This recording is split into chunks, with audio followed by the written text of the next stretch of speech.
In this video, we'll learn how to create a new form. Start by clicking Sites on the left-hand menu. Then, your Forms, click Builder. Then, Add Form, Start from scratch. By default, we have a basic contact form already set up for us. First name, last name, email, phone, and consent to receive marketing, as well as a Submit button. Any of these fields can be customized by just clicking on the field and then considering the right-hand side. We can also add additional fields to our form by clicking the plus sign in the top left-hand corner. From here, we can add elements into our form such as personal info, contact info, a submit button, an integration for payment, address info, and customized elements. We can also create our own fields by clicking Custom Fields and add a custom field.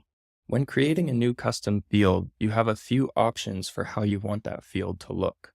For example, a single line would be the same thing that we see for something like the first name, where there's just one line of info and it's a text box. By contrast, we also have values, choosing options, and others such as file upload and signature. Once you know which element you'd like to add to your form, simply click and drag and release.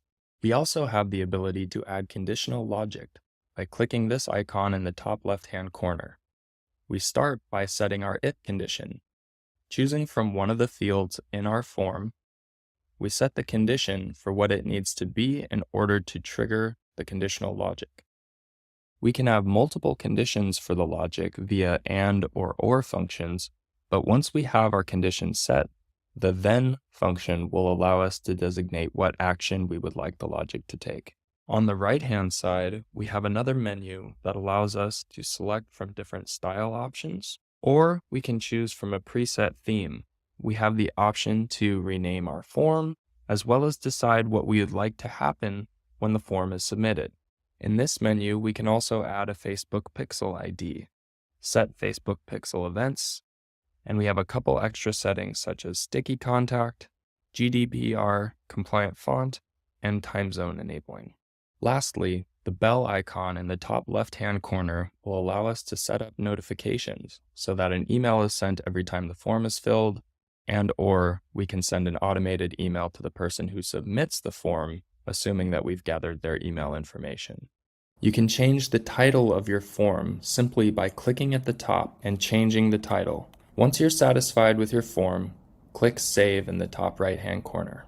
In order to use your form, click the Integrate button.